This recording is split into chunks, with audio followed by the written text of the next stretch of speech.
Eigen values and eigen vectors में आपके पास next theorem है कि prove that non zero eigen vectors corresponding to distinct eigenvalues of a linear operator are linearly independent.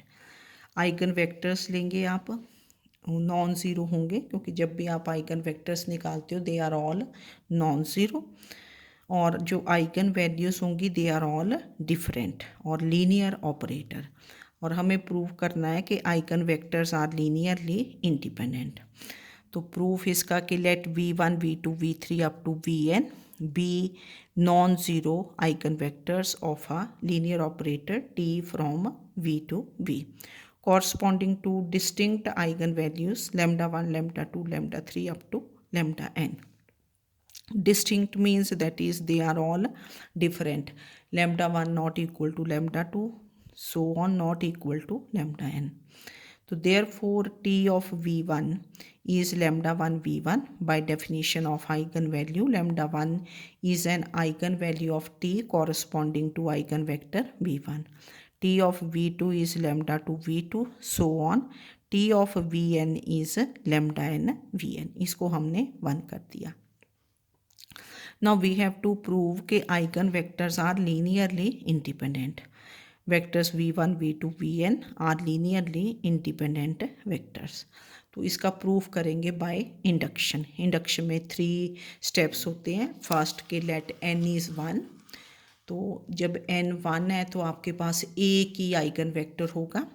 Then we have only one vector that is v1. Now since v1 is not equal to 0, so therefore singleton set v1 is linearly independent. v1 is not equal to 0, non zero vector हुआ and that is always linearly independent. ये आपको पता ही है जब हमने linear independent and dependent किया था. तो therefore the result is true for n is equal to 1.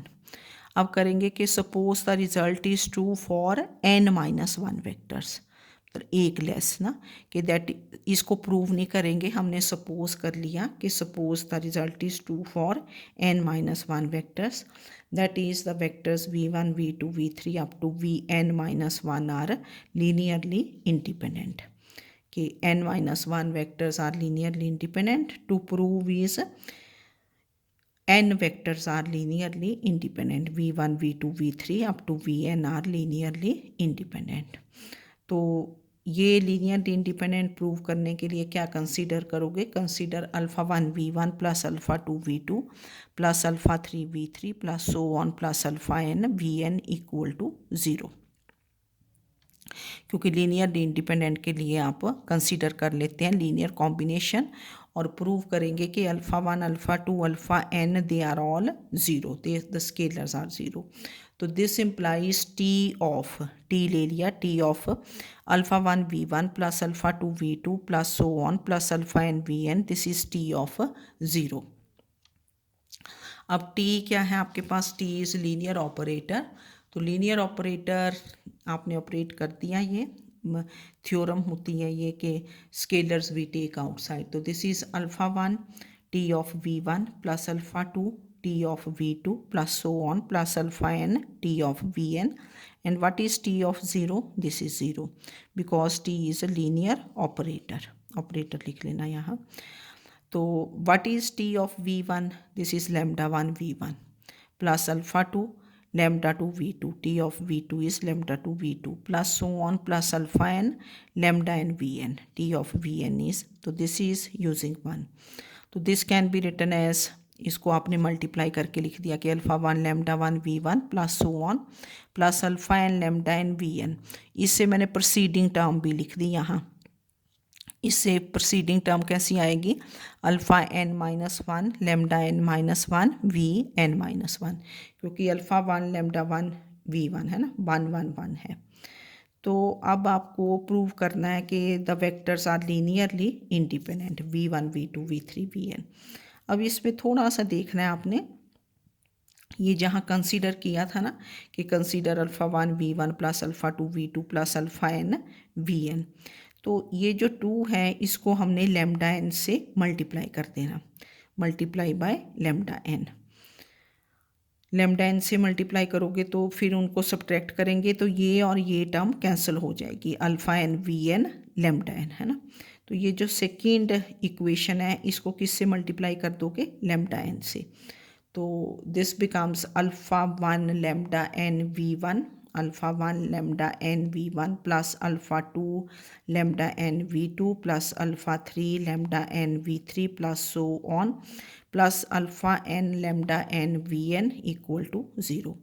तो इससे जो प्रोसीडिंग टर्म होगी वो क्या होगी, alpha N minus one lambda n v N minus one, क्योंकि अल्फ़ा वन वी वन है तो लेमडा एन, क्योंकि लेमडा एन से मल्टीप्लाई किया ना, alpha two v two lambda n. इसी तरह यहाँ आएगा alpha N minus one V N minus one और लेमडा एन। तो ये जो थर्ड और फोर्थ इक्वेशन है इनको सब्ट्रैक्ट कर दोगे, सब्ट्रैक्ट 4 फ्रॉम 3, तो फिर आपके पास आ गया ये। तो ये सब्ट्रैक्ट किया, alpha one v one common, alpha one v one common, अंदर कितना बना, lambda one minus lambda n plus alpha two v two common, this is lambda two minus lambda n, so on. और फिर यहाँ से क्योंकि ये टर्म तो कैंसिल हो जाएगी, जो लास्ट टर्म है सेकेंड लास्ट टर्म से alpha N minus one V N minus one is common और inside is lambda N minus one minus lambda N और इक्वल टू ज़ीरो। दो इक्वेशन सब्ट्रैक्ट की है ना, ये थोड़ा स्टेप देख लेना। Now this implies, now the vectors v1 v2 vn n minus one they are क्या थे, लीनियरली इंडिपेंडेंट, क्योंकि हमने ये सपोज किया था कि suppose the vectors v1 v2 v3 vn minus one are linearly independent. ये वेक्टर्स लीनियरली इंडिपेंडेंट है तो इनके साथ के जो स्केलर्स होंगे they will be zero, that is alpha 1 lambda 1 minus lambda n, alpha 2 lambda 2 minus lambda n, so on, alpha n minus 1 into lambda n minus 1 minus lambda n, they are all 0. These scalars are 0 because the vectors v1 v2 v3 vn minus 1 are linearly independent. तो this implies कि alpha 1 is 0, alpha 2 is 0, alpha n minus 1 is 0 because lambda 1 is not lambda n, lambda 2 is not lambda n, lambda n minus 1 is not lambda n. Because आपके पास जो ये eigen values थी lambda one lambda two lambda three lambda n, they are all क्या है, distinct, they are different, that is lambda one is not lambda two, that is lambda one minus lambda two is not equal to zero. तो lambda 1 minus lambda n is not equal to 0, this is not equal to 0, this is not equal to 0, therefore alpha 1 has to be 0, alpha 2 has to be 0, alpha n minus 1 is 0. तो therefore 2 becomes, जो ये आपकी equation 2 थी ये बन गई alpha n v n is equal to 0, क्योंकि और तो सारे स्केलर 0 हो गए, alpha 1 alpha 2 alpha. Now v n is not equal to 0 क्योंकि all the eigen vectors are क्या है, नॉन ज़ीरो, तो this implies alpha n is 0। तो therefore alpha 1 alpha 2 alpha 3 alpha n they are all 0, तो therefore the vectors are linearly independent. तो जैसे ये vectors के लिए था इसी तरह मैट्रिसेस के लिए करोगे कि prove that non zero eigen vectors corresponding to distinct eigen values of a matrix are linearly independent. जो रिज़ल्ट आपके पास लीनियर ऑपरेटर के लिए होगा वही रिज़ल्ट मैट्रिसेस के लिए होगा। तो ये नेक्स्ट थ्योरम ये अपने आप ट्राई कर लेना कि प्रूव दैट आइगन वेक्टर्स को और क्या बोलते हो, characteristic vectors corresponding to distinct characteristic roots they are called eigenvalues of a matrix are linearly independent। जैसे लीनियर ऑपरेटर था वैसे ही मैट्रिक्स, तो इसको ऐसे कर लेना जैसे ऊपर वाली थ्योरम की। टी को किससे रिप्लेस कर दोगे, ए से, operator is replaced by matrix, और जो v1 v2 v3 up to vn है they are replaced by x1 x2 x3 up to xn in theorem 3। ठीक है, इसको एक बार लिख के देख लोगे तो आ जाएगा, बिल्कुल सेम ही चलेगा। ठीक है। फिर हमने जैसे मैंने एक आपको मैट्रिसेस का क्वेश्चन तो बता दिया था कि how to find eigen values and eigen vectors. तो लीनियर ऑपरेटर का आप देख लो कि find all the eigen values and basis for each eigen space. Basis for each eigen space means eigen vectors of linear operator t from r cube to r cube defined by t of x y z is x plus y plus z 2y plus z 2y plus 3z। जब भी आपने eigen values निकालनी है तो linear operator की होंगी। इसको हमने 1 कर दिया। तो पहले अगर लीनियर ऑपरेटर दिया तो लीनियर ऑपरेटर का आप मैट्रिक्स निकालोगे, matrix of T relative to the basis B, where B is standard basis of क्या होगा आर क्यूब। ये वी टू वी होगा ना, B is standard basis of V, ये वी क्या है यहाँ आर क्यूब। तो first we will find matrix of T relative to the basis B where B is standard basis of R cube. तो ये हमने इससे पीछे चैप्टर में किया था, कैसे आप matrix of T relative to basis निकालते हो। तो we write B, this is the standard basis 1 0 0 0 1 0 0 0 1। इसको यूजुअल बेसिस भी बोलते हैं या standard basis of R cube. फिर आप एक एक करके निकालते हो टी ऑफ 1 0 0, टी ऑफ 1 0 0 यहाँ से क्या हो गया 1 0 0। फिर ये जो वेक्टर आता है इसको linear combination of elements of basis लिखते हैं। तो ये मैंने आपको काफ़ी बार बताया है कि अगर आपके पास स्टैंडर्ड बेसिस हो तो ये डायरेक्टली लिखा जाता है एज लीनियर कॉम्बिनेशन। तो this is written as first element 1 into ये 1 0 0 first vector plus 0 times second vector ये 0 1 0 प्लस फिर 0 टाइम्स 0 0 1। तो we write this as linear combination of elements of basis. अगर यहाँ कोई और एलिमेंट हो तो फिर पहले आपको लिख के देखना पड़ता है। Then we find T of 0 1 0। 0 1 0 क्या होगा 0 नहीं 0 नहीं हुआ 1, फिर यहाँ 2 बन जाएगा क्योंकि y को आपने 1 पुट करना 2, फिर ये 2 1 2 2 and this is written as linear combination. कैसे लिखा 1 into 1 0 0 plus 2 into 0 1 0 plus this 2 into 0 0 1।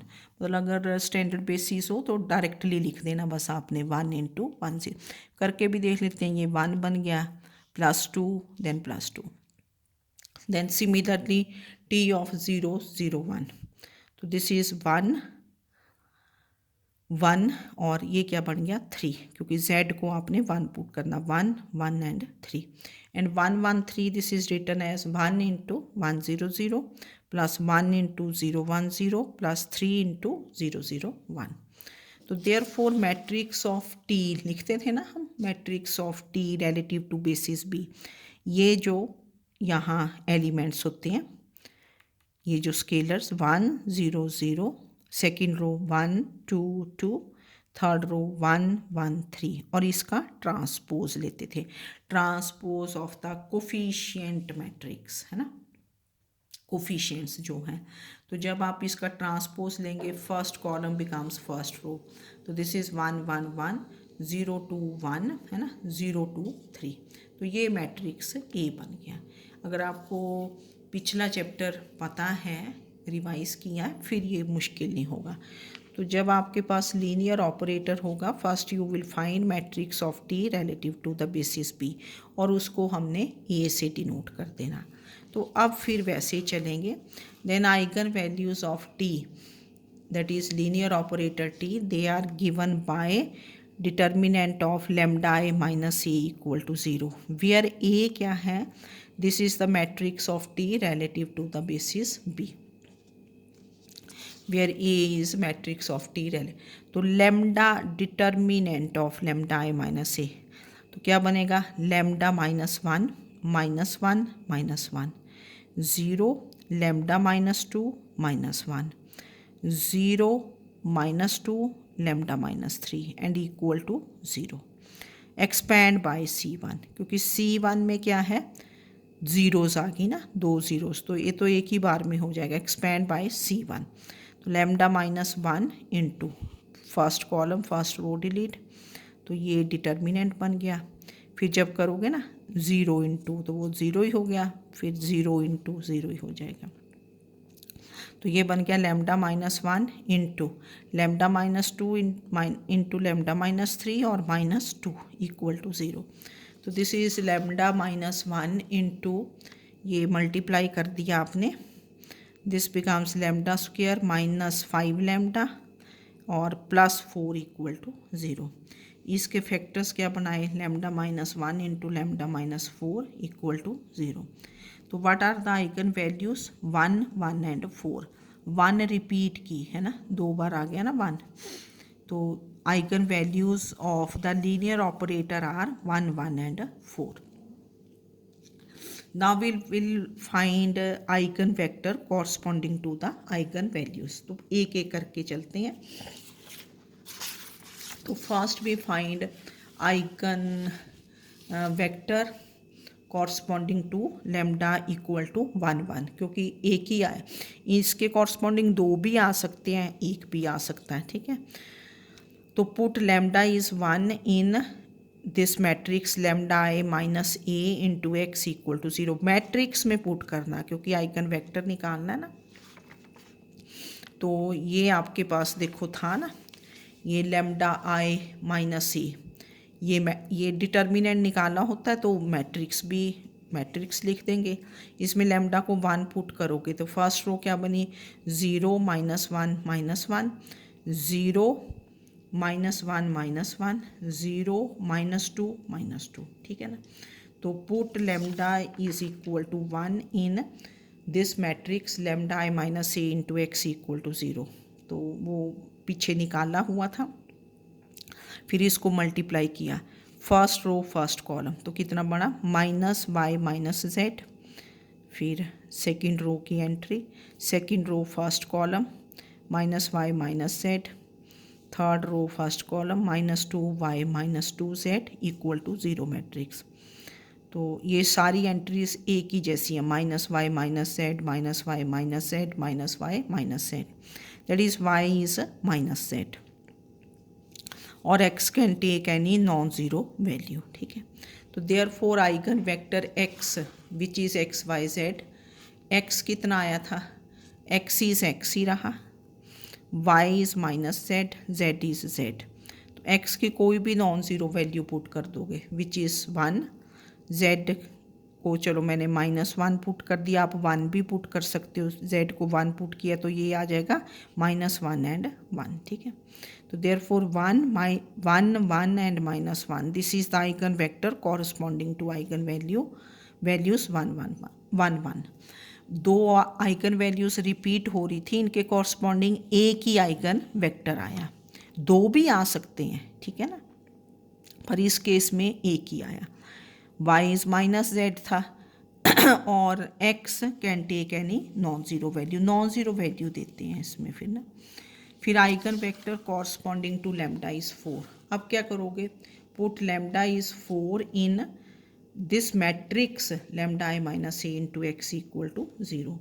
तो ये आपने पीछे से देखना ना, जहाँ lambda I minus A eigen values निकालते हैं, इसको करेक्टरिस्टिक पॉलिनोमियल भी इक्वेशन भी बोल देते हैं, करेक्टरिस्टिक इक्वेशन है ना, बताया था ना।